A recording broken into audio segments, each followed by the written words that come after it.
Vida e saúde no ar com vocês mais uma vez. Bem-vindos, bem-vindas aqui. Doutor Luiz Fernando, doutora Dani, tudo bem com vocês? Tudo ótimo, Teru. Tudo bem, Teru. Vocês trazem muita cor, muita alegria para nossa Semana Sou Saúde, segundo dia com tudo aqui. Obrigada, viu? Obrigado pelo convite. Vocês sabem que eles não vêm aqui à toa, né? Sabem que tem conteúdo, tem prática, tem mudança de pensamento, tudo aqui pensando em você. Hoje é o segundo dia dessa semana especial aqui no Vida e Saúde, a Semana Sou Saúde. E a doutora Daniela Cano e o doutor Luiz Fernando Sela, os dois médicos do estilo de vida e cofundadores da Sou Saúde, estão aqui, gente, para ensinar sobre princípios de uma alimentação saudável hoje. Você tem dúvidas? Tem dificuldades? Então fica com a gente porque esse programa vai valer muito a pena para você. Eu quero convidar você também para acompanhar todos os dias até sexta-feira aqui, porque a gente vai trazer assuntos que tendem a proporcionar mais bem-estar e qualidade de vida aí para você, usando, aplicando, entendendo a atuação dos 8 remédios naturais que Deus deixou para nós. Nós temos acesso a esses remédios. Você não conhece todos? Então calma, fica por aqui porque a gente tem conversado. Ontem a gente trouxe aqui os 8 princípios de saúde na Bíblia. Como é que esses 8 remédios foram feitos por Deus antes mesmo dele criar o ser humano. E você vai entender hoje como é que a alimentação, por que é tão discutida, por que é tão difícil de ser colocada em prática, por que ela é tão importante para a gente ter qualidade de vida. Então, olha, pode ficar por aqui que esse é o seu programa, você pode tirar dúvidas em tempo real, mas não só isso. Você sabe, né, que tem outras coisas para acontecer aqui, tem receita, tem aqui mais o segundo episódio da série Princípios que Curam, então você precisa ficar por aqui. Agora, doutora Dani, eu abro aqui a nossa meditação de hoje, que traz um verso, que é uma oração. Davi disse no Salmo 51, que é um salmo do arrependimento, um salmo que ele derrama o coração a Deus. Salmo 51, verso 10, ele diz assim, olha, ele clama, cria em mim, ó Deus, um coração puro e renova dentro de mim um espírito inabalável. Estamos precisando, não é? De pessoas firmes, mas não segundo as suas convicções, mas segundo aquilo que Deus deseja pra gente. Que essa oração seja minha, seja sua e que a gente possa entregar todas as nossas coisas, as coisas que preenchem o nosso coração para Ele, incluindo uma alimentação segundo a vontade dEle. Você topa? Então vamos juntos. Vida e Saúde está só começando, a gente vai ali e volta já com tudo nessa Semana Sou Saúde.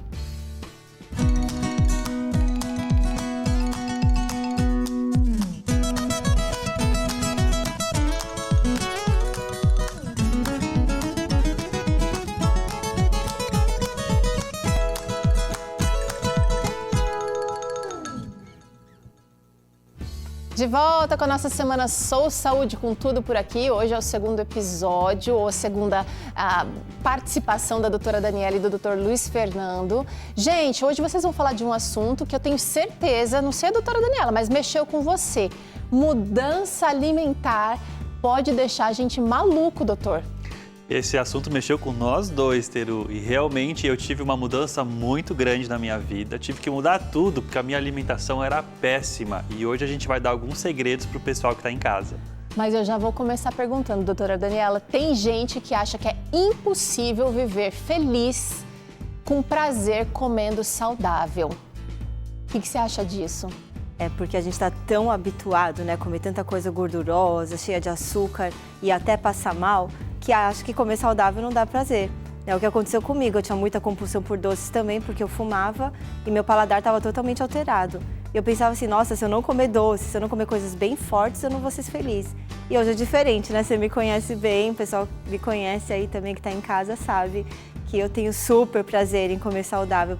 E pelo contrário, eu não passo mais mal, porque eu sempre passava mal, não sabia por quê. E aí eu descobri ao longo da minha vida que eu era intolerante à lactose. Mesmo meu pai sendo pediatra, ele não sabia que eu era intolerante. Eu sempre passava mal todas as vezes que eu comia, tomava leite e não sabia por quê.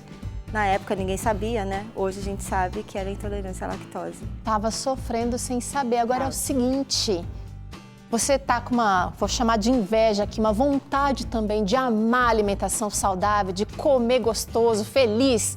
Então fica aqui com a gente, eu quero já saber de você. Conta pra gente, porque de repente nós podemos aqui falar como é que a gente lidou com essa situação.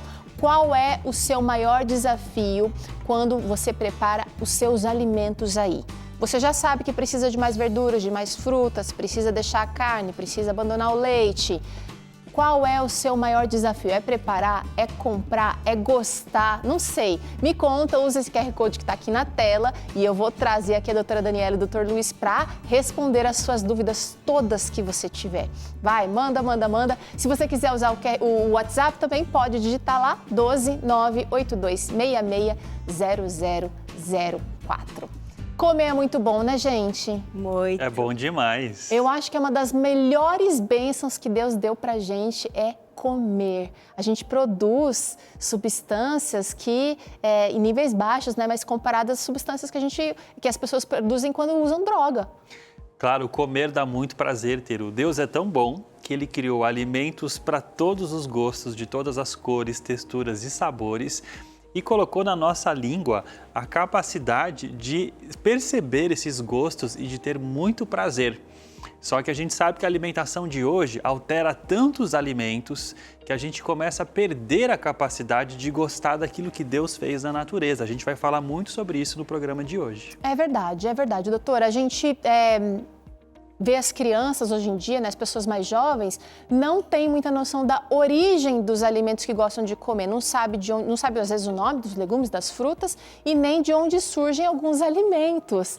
Vamos dar uma olhada nessa tela agora sobre como é o cultivo desses alimentos, quais são os tipos de cultivo ou de plantio que existem. A agricultura convencional, que eu queria que você explicasse para a gente o que seria essa convencional, agricultura orgânica e também a agricultura sintrópica, que está aí na nossa tela, que é talvez um conceito mais moderno e bastante amplo também, que tem sido trazido aqui aos poucos. Sim, a agricultura convencional é aquela agricultura que faz a monocultura, né, que a gente está acostumado a ver para grandes produções. Então a gente teve a época do café, né, que a gente vê aquelas fazendas de café, depois do milho, da cana-de-açúcar, e a gente vê aquelas plantações, né, só de alface, e a gente sabe que isso afeta um pouquinho o ecossistema. É uma agricultura, Teru, que ela faz uma cultura só, então você também concentra todas as pragas que gostam daquela cultura, né? Pode ser do milho, pode ser da soja, ou pode ser de uma verdura. Qualquer coisa. E aí, para que você faz para poder conter essas pragas? Você tem que usar uma quantidade grande de agrotóxicos, de pesticidas. Então, é um tipo de alimento que mais pobre nutricionalmente, que tem mais agrotóxicos e que também ele pode danificar o meio ambiente. Ele é produzido em mais larga escala, então a gente tem uma quantidade maior, porém uma qualidade duvidosa e realmente a gente precisa pensar nisso. Pensa nisso quando você vai lá no mercado ou no hortifruti e está escolhendo só pelo preço, porque às vezes a gente está investindo em doença, gente. Aí a gente tem aí a agricultura orgânica também muito popular e a gente sabe que os benefícios são bons. Benefícios bons ficou até, né? Mas é isso, são bons pra gente. Sim. A agricultura orgânica, ela já tem uma outra filosofia, né? São normalmente produções menores, então você tem aquele produtor pequeno que cuida da sua plantação sem usar agrotóxico, que usa alimentos que não são geneticamente modificados, você tem um respeito pelo meio ambiente, você tem também ali todo um cuidado, né, com as pessoas que trabalham naquela produção, para que você respeite os direitos humanos. Então, um alimento que é certificado como orgânico, ele precisa atender a todas essas exigências, né? E é por isso, Teru, que ele acaba sendo mais saudável para nós e para o planeta. Agora, e ele respeita também, acho que é bem importante falar, as estações do ano, a sazonalidade. Na monocultura, que é essa cultura que produz só milho, por exemplo, você vai produzindo às vezes milho o ano inteiro, não é? A soja o ano inteiro. E na agricultura orgânica você vai respeitar, né, o tempo do morango, agora a gente está na época do morango, o tempo do caqui, o tempo da alface. E aí você tem as coisas, lógico, também com menos agrotóxicos, porque você não precisa ficar preservando, modificando geneticamente aquela semente para ficar produzindo o ano inteiro. Agora, tem prós e contras, né? Porque é um alimento que nem sempre é acessível, nem sempre ele é barato. Às vezes a gente tem o alimento numa época do ano, a gente espera chegar na época seguinte, mas nem todo mundo consegue comprar um preço que cabe no bolso. Mas vamos falar da agricultura sintrópica, porque esse é um assunto em ascensão. Você sabe o que é agricultura sintrópica? Explica pra gente, doutor Luiz, por favor. A agricultura sintrópica já é um outro conceito até mais moderno ainda de agricultura, onde os alimentos são preparados de uma forma que eles estão todos misturados na natureza. Então, um alimento ajuda o outro. Então, você planta um milho junto com um feijão, junto com árvores frutíferas, como se você estivesse criando uma verdadeira floresta. E a sintropia, né, nada mais é do que essa harmonia que é desenvolvida no ambiente. Então, um alimento ajuda o outro, um produz nutrientes que ajudam o outro, um tipo de erva vai repelir o inseto que atacaria o outro alimento. Então, é como ocorre numa floresta, né? Aquela harmonia da natureza que Deus criou, aplicada dentro da produção dos alimentos. E o resultado é um alimento mais saudável, mais gostoso, mais rico nutricionalmente e que tem um impacto muito menor no meio ambiente. Aliás, um impacto super positivo, porque pode reflorestar ou pode reverdejar áreas que já estão áridas aí por muito tempo. Eu sei que vocês são médicos, vocês gostam de cozinha, gostam também de roça, especializaram um pouquinho também nessa área. Então é muito legal conversar com vocês sobre isso, porque acaba que um médico assim tá completo, né? Não tá vendo só o problema lá da ponta, porque quando a gente consome um alimento que não entrega tudo que a gente precisa em termos de nutrientes, a gente vai ficar doente, sim. Então é bom entender por quê, né? A origem disso. E é impossível não falar de como esses alimentos produzidos, seja por qualquer tipo de cultura, vão chegar na nossa mesa. Nós temos aqui um saco de cereais aqui, mas com alimentos que foram processados, minimamente ou um pouco processados, doutor Luiz. Um feijão que a gente come todo dia é considerado processado? Na verdade, ele é um alimento natural, como produzido pela natureza. O que a indústria fez? Ela fez um processamento mínimo. Então, esse feijão que vem numa vagem, ele foi retirado, ele foi limpo, ele foi lavado, depois foi ensacado. Então, teve um processamento muito pequeno. Ele ainda é um alimento natural, você sabe que é um feijão, né? Ele dispensa um rótulo, né, com as informações nutricionais, porque você bate o olho e você sabe que é o feijão. Antes de falar dos demais alimentos aqui, eu quero trazer aqui um pouquinho dessas características. Vamos tirar aqui desse saco de cereal. Ele, então, uma das características, doutora Daniela, ele sofreu alterações mínimas. Mínimas, tanto é que vários deles são chamados de minimamente processados. A indústria quase não fez nada, não alterou o sabor, não é? Ele só, igual o feijão que a gente falou aqui, lavou e ensacou. Né? Ajudou a gente a consumir. Ajudou a ficar pronto para o consumo. A gente tem o exemplo da ervilha, né? A gente tem aqui uma ervilha, ela foi lavada, às vezes cozida, e também ela tem aqui um pouco de água e sal, se você for olhar na informação nutricional, na composição. Então ele foi minimamente alterado. Você conseguiria fazer isso em casa, né, Teru? Então é um processamento pequeno que você poderia fazer em casa. Você optou por comprar porque era mais prático, né? Então, poderia ser aqui uma geleia, por exemplo, poderia ser... A gente tem aqui farinha, a farinha também foi processada, porque o trigo dá num grãozinho assim também. Aí moe, né? E aí dá farinha. E dá para fazer em casa, até se você tiver um bom triturador em casa, né? A gente consegue pegar o trigo e triturar e você vai ter a farinha em casa. Vamos ver outra característica aqui, então, dos alimentos processados. Ele tem a sua composição nutricional alterada por esse processamento? Levemente alterada, eu diria assim, né? Por exemplo, a gente tem aqui um milho em flocos ou uma farinha de milho, né? Então, esse grão de milho foi cozido, ele fica molinho, né? Depois ele é prensado, né? Você faz como se fosse uma pastinha dele e depois ele é ressecado. Ainda é milho, né? Ainda é um alimento que você sabe de onde veio, tem gosto de milho. Só que talvez ele tenha já um pouquinho menos de fibra, nesse caso, ele perdeu um pouquinho das fibras. Perdeu a água, com certeza. Perdeu um pouquinho da água. Então ele teve alguma alteração na sua composição, mas nada em comparação com os ultraprocessados que a gente vai falar daqui a pouco. Olha outra característica aqui, ele tem isso é uma vantagem, né? A vida útil dele é prolongada.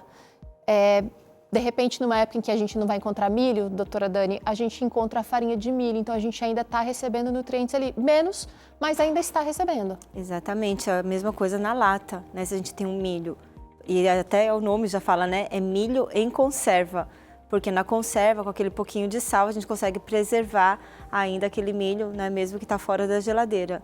Então ele vai ter uma vida útil prolongada, sim. Teru, esses alimentos, eles são feitos normalmente Você combina um alimento natural com algum ingrediente culinário, como sal, um pouquinho de azeite. E são coisas que as pessoas podem fazer em casa, como um belo molho de tomate, né? A minha avó fazia os molhos italianos em casa. Então você cozinha o tomate, depois você bate ele, você coloca num vidro e ele vai durar por meses, né? Se você fizer do modo certo. Então você ainda tem um molho de tomate ali, tem nutrientes, né? Então vale a pena você também comer esses alimentos. Outra característica aqui que eu quero trazer dos alimentos processados, gente, ele tem potencial para elevar níveis glicêmicos. Agora sim eu vou trazer aqui a farinha e a gente tem aqui o macarrão. Esse é um macarrão integral, mas poderia ser um macarrão branco aqui também. Aí muda, né? Muda a composição, agora começa a fazer diferença, doutor Luiz. Exatamente. Agora, por exemplo, essa farinha, ela foi processada, então ela perdeu um pouco das fibras nesse processamento, né? A fibra, ela foi quebrada, então quando a pessoa consumir esse alimento, ele vai aumentar um pouco mais a glicose na circulação, né? Mas não dá para comer farinha, o trigo cru, sem ter algum tipo de processamento, né, Teru? Então, alguns processos industriais, eles ajudam a facilitar o consumo dos alimentos para nós. Bom, então vai entrar muito aqui um pouquinho do meu conhecimento na hora de escolher os alimentos. Não posso confiar só no meu paladar, porque o pão branco é mais fácil de comer, gente. Eu mastigo menos do que um pão integral. Então, eu preciso ter um pouquinho de conhecimento e agora usar esse conhecimento e o bom senso para escolher. Agora, alimentos processados fazem parte do nosso dia a dia, doutor Luiz. A gente citou aqui alimentos que todo mundo come, arroz com feijão todo dia. Sim. Se bem que o paladar do brasileiro, ou o gosto do brasileiro está mudando. Arroz e feijão a gente comia todo dia. Sim. Lentilha, farinha faz parte da vida do brasileiro. Faz mal comer alimentos processados todos os dias? Não, na verdade, eles fazem parte da nossa alimentação, Teru. Não tem como a gente evitar completamente esses alimentos, né? O grande segredo é a gente sempre escolher o que menos foi processado. Então, vamos pensar o seguinte. Quanto mais perto o alimento está da forma como a natureza nos oferece, como ele foi criado por Deus, melhor para nós. E quanto mais ele sofreu processamentos e foi alterado pelos processos industriais, pior ele é para nós. Então pega o arroz, por exemplo. Se você comer o arroz integral, ele ainda é mais próximo da forma como a natureza oferece, ele tem mais fibras, então ele vai ser melhor que o arroz branco. A farinha integral vai ser melhor que a farinha branca. Então, esses cuidados que você precisa ter na hora de fazer a sua compra. Agora, existe muita confusão quando a gente fala de alimentos processados e ultraprocessados. Eu vou convidar vocês para seguirem até ali comigo, porque os alimentos ultraprocessados têm sido, assim, não recomendados. Pode ficar aqui, doutora, não tem problema. Pode. Pela Organização Mundial da Saúde e pelas autoridades em saúde, doutor Luiz. Explica para a gente rapidamente o que é um alimento ultraprocessado. Teru, esse alimento, a gente nem já deveria chamá-lo de alimento, mas ele é um produto feito pela indústria de alimentos. Então, o que acontece? Em vez de você ter um alimento como a natureza nos oferece, eles pegam uma proteína daqui, uma gordura dali, o sal, o açúcar. Aí esse alimento não tem cor, então vai um corante. Esse alimento não tem sabor, então vai um aromatizante artificial. Ou seja, é um produto que não existe na natureza, mas foi criado pela indústria e é oferecido para a gente comer. Não existe árvore que produz nuggets, não é verdade? Então esses alimentos são altamente industrializados e não fazem bem para nós. Boa lembrança quando você tiver para comer alguma coisa, você está em dúvida se aquilo é saudável, não é um sanduíche natural. Pensa se ele é natural mesmo, porque inclusive isso é um alerta para a gente, doutor Luiz, doutora Dani. Existe muito alimento saudável que não é, ou natural que não é saudável. Exatamente. Vou trazer aqui as características dos ultraprocessados. tem formulações complexas, doutor Luiz. Sim, você tem ingredientes ali que a gente nem sabe o que é. Nomes químicos que uma criança não saberia pronunciar. E a produção preparou aqui uma caixa de cereal, porque realmente os processados são bastante apelativos nas cores e nas fotos para a criança, porque sabe que as crianças apelam para os pais. Ele é rico normalmente em açúcar, gordura e sal. Por exemplo, açúcar e sal, pensa em batata frita, batata chips, açúcar e gordura, o sorvete, o chocolate. Bolachas, então são né, em geral. As bolachas recheadas, né, são muito químicos. E se você dá uma olhadinha lá no valor nutricional desses alimentos, você vai ver, inclusive, alertas que o governo aqui meio que obrigou os fabricantes a colocarem. Alto em gordura, alto em açúcar. Exatamente, eles A gente foi perdem. para Portugal, né, Luiz, agora em janeiro, e é obrigado agora a ter nos rótulos, assim, ter Uma tarja. uma tarja, desde o vermelho até o verdinho. Quando tá no vermelho, tá falando que nutricionalmente já não tem quase nada, nada. E ele tem essa característica aqui, palatabilidade. Olha aí. Isso. Que significa que ele é bom demais de sabor. Teru, ninguém está falando que esses alimentos que estão aqui são ruins para o paladar, né? Maravilhoso, Coca-Cola, hambúrguer e batata frita. Para o sabor, só que depois que aquele alimento passa para a sua boca e vai fazer a digestão, vai ser absorvido, ele é péssimo para a nossa saúde. Então a indústria estuda formas de fazer um alimento tão gostoso que a gente diz que é impossível comer um só. Na Olha verdade, só. eles estudam, né, Luiz? E vai para uma área do cérebro que trabalha com a liberação de dopamina, que é uma substância lá do cérebro que dá prazer, e aí vai viciando, vai viciando, vai viciando. Quanto mais gordura, mais açúcar, mais vai viciar. Não se engane, não se engane, é tudo de caso pensado. Agora vem pra cá que isso aqui é muito importante, porque muita gente acha o seguinte, que eu estou acostumado com esse sabor e o meu paladar não aceita isso aqui. Um prato de salada não me sustenta, não me mantém saciado. Agora a gente vai falar um pouquinho sobre como é que a gente pode valorizar esses alimentos mais próximos do pé, ou como é que a gente pode, inclusive, estragar esses alimentos. Olha, a gente pode investir nos alimentos ou com ingredientes frescos e de qualidade. Exatamente, importante, Teru, a gente comprar sempre as comidas mais frescas que a gente puder, a melhor qualidade que você tiver ao alcance, né? Então, um alimento bem plantado, bem preparado, agora você vai valorizá-lo através da sua forma de preparo. É importante deixar servir bonitinho. Eu sempre falo isso. Não adianta comer uma coisa tão saudável e tá super mal apresentado, né? Às vezes eu falo pro pessoal, nossa, parece que é um prato lá de coisa, uma gororoba. A gente começa a comer pelos olhos, não é? E os japoneses estudam muito isso, né, Teru? O pessoal que vai comer em restaurante japonês sabe que é aquela coisa colorida é estudada pra gente também ter prazer, né, ao ver a comida e poder comer depois, saborear. Dedica, invista tempo nisso. É preciso também achar o equilíbrio entre os sabores, doutor Luiz. Claro, a culinária é uma ciência e uma arte, né, Teru? Então a gente precisa aprender a cozinhar, a gente precisa valorizar o alimento, encontrar métodos de preparo que favoreça, que realce o sabor. Então você vai fazer alguma coisa assada ou cozida no vapor, ou você vai preparar um alimento de uma forma que valorize, né, a sua nutrição. Um molho de tomate, por exemplo, quando ele é aquecido, o tomate, a gente absorve melhor uma substância chamada licopeno, que é um antioxidante poderoso e nos homens ele previne o câncer de próstata.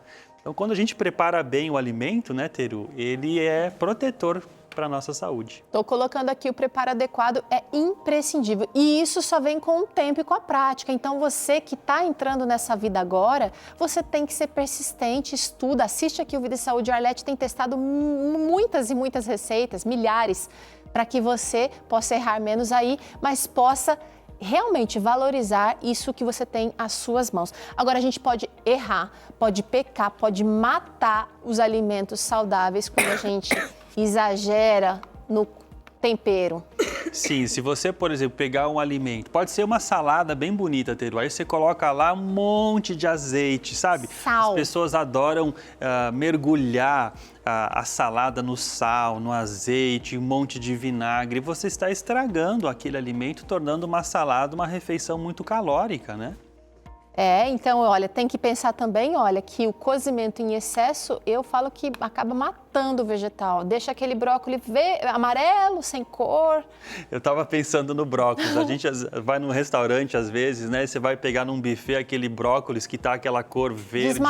Desmaiado, todo murcho, todo mole. Você já acabou com um alimento que Deus planejou com tanto cuidado, né, Tere? E os nutrientes ficam todos na água, né? Fica aquela água maravilhosa, verdinha, e vai tudo pro ralo. É muito engraçado, as vitaminas vão todas embora.